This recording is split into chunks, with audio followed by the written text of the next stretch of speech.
Hey guys, we're back on the couch for another episode of Therapy Thursdays. And in today's episode, I'm going to be delving into how to best manage anxiety in recovery. Because recovery can feel like the scariest, most challenging thing you'll ever do. And that's how it certainly felt for me. And when you actually start to challenge those old thought patterns, those old feelings, even those old behaviors, this can chuck up a huge amount of anxiety, which, if not managed in a really effective way, can actually place a really big hindrance on your recovery and your progress. So I feel like this is a really important topic to actually share with you some key strategies to help manage anxiety around food, your body, and your recovery, because it's unavoidable, right? So if you're anything like me, you've been a certain way for a period of time. And for me, I was stuck with my eating disorder for 7, 8 years.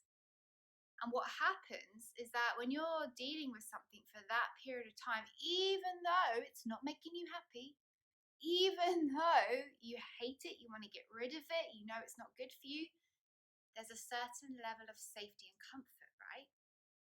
And I'm sure you felt this before, that anytime you go to challenge those old ways, sometimes you can do it, but sometimes it just feels way too much and you find yourself resorting back to those old ways which feel safe and familiar. And this is what our brain does essentially. This is your subconscious at play here. And your subconscious does not like change, hates change. It wants to keep us in our comfort zone. And this is, I'm not just talking about eating disorders and food here, everything. It likes to know what is happening. It likes to know what is going on. And that means preferring thoughts, feelings, and behaviors which have been repeated and repeated and repeated over time. Because to your subconscious, anything that's familiar, as in anything that you repeat day in, day out, regardless of whether you think it's good or bad for you, your subconscious will favor that, because if it's familiar and certain, it means it's safe. This is a safety thing. Your subconscious is there to keep you safe. So what happens is when you enter recovery, which at first you feel motivated, right? It's exciting, you're ready, you don't want these behaviors anymore. And you start to challenge those safe, familiar patterns, and your subconscious goes, what the hell are you doing? I have no idea what is going on right now.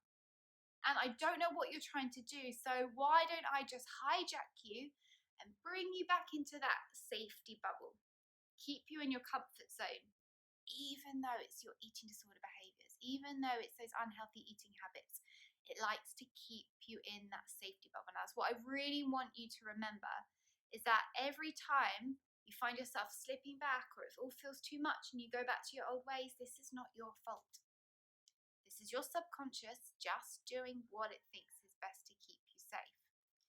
So whenever you enter recovery, and like I said, start to challenge those old ways, there's a huge amount of uncertainty around this, right? You're pushing through that comfort zone into a scary place, and it is scary. You're trying to do things that you haven't done for a very, very long time. And of course, your subconscious is going to go, ugh, oh my goodness, you're not safe because I don't know what to expect. So it's going to start chucking up a load of anxiety. And this is where anxiety comes from. It's very often the uncertainties in life. And again, this is quite a general thing. Anything that you are uncertain about in life will be creating a certain level of anxiety.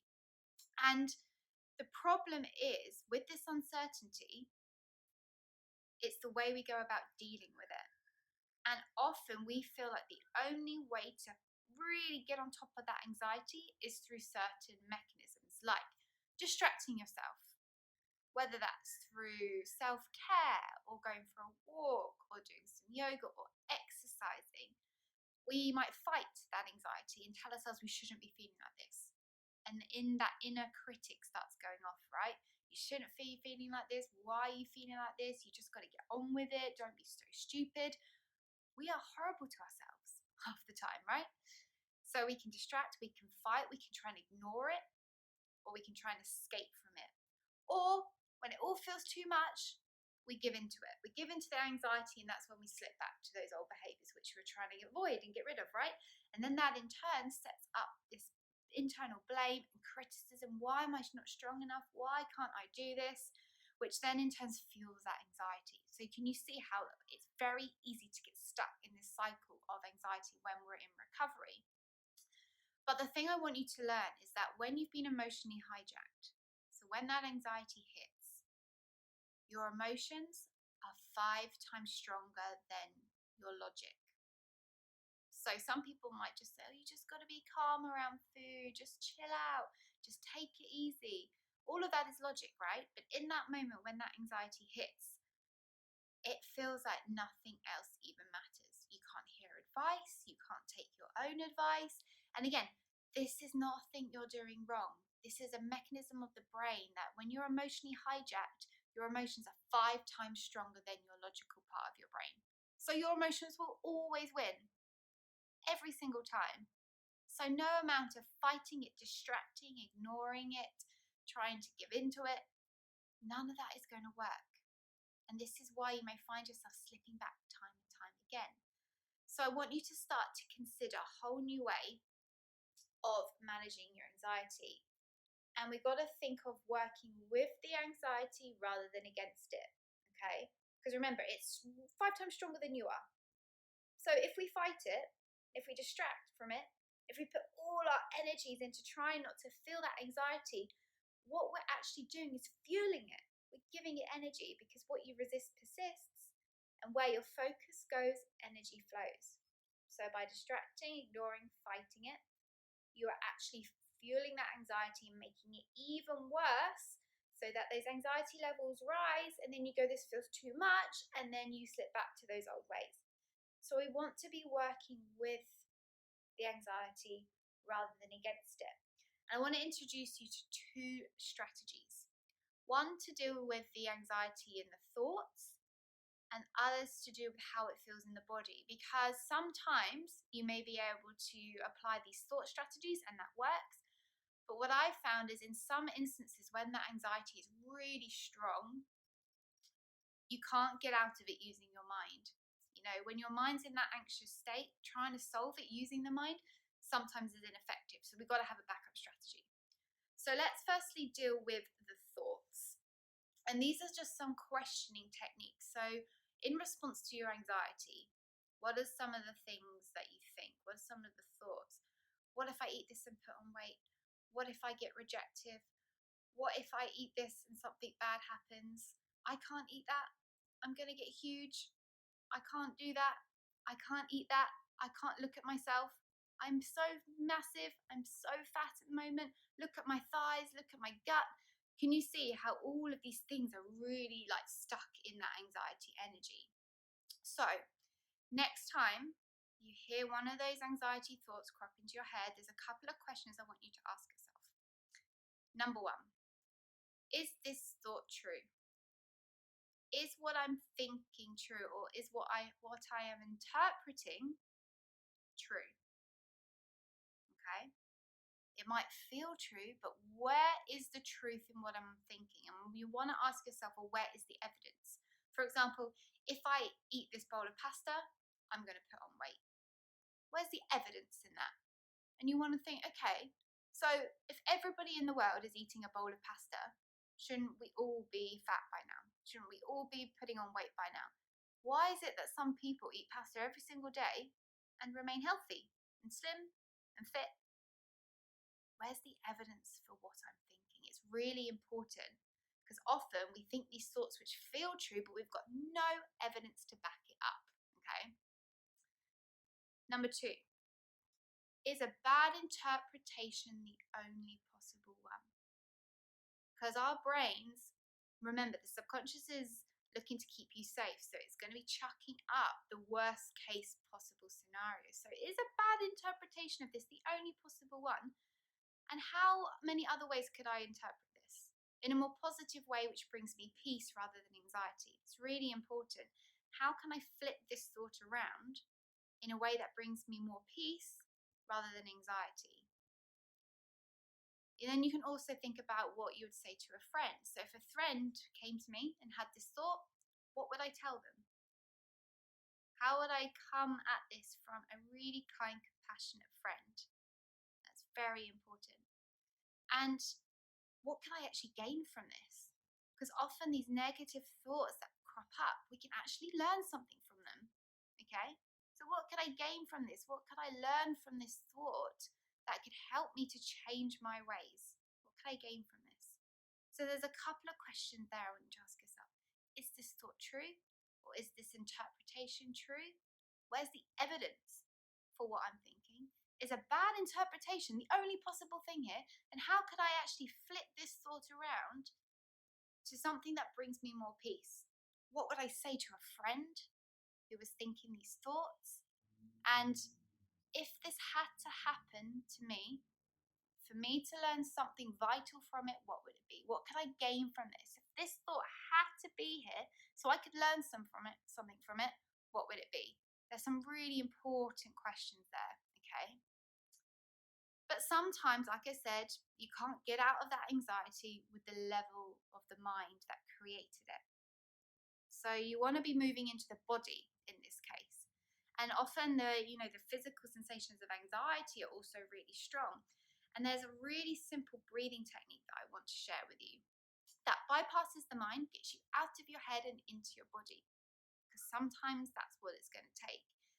And this is something that I learned quite recently. So I'm sure you've heard of breathing techniques, in for 4 and out for 4, in for 4, hold for 4, out for 4. But this is something a little bit different. And how this works is it focuses on activating the parasympathetic nervous system, which is responsible for bringing you more feelings of calm and relaxation. Okay. And it works directly on that pathway. And we do this type of breathing quite intuitively. So I don't know about you, if you've ever had a really good cry, those real snotty cries where you're grasping for breath. And you naturally find yourself going, that is the breathing that I'm talking about. It's 2 inhales and then an exhale. And you do this quite naturally when you've got yourself in quite a state crying, okay? We do, and then exhale. So 2 short inhales and then 1 long exhale.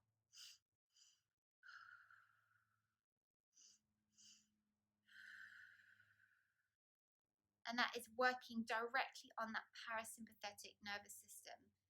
And you want to be doing 3 to 5 rounds of that. And there's been studies shown using this that people do 20, 25 rounds of that, they fall asleep. Puts them straight to sleep. And I've been using this on my anxiety more recently.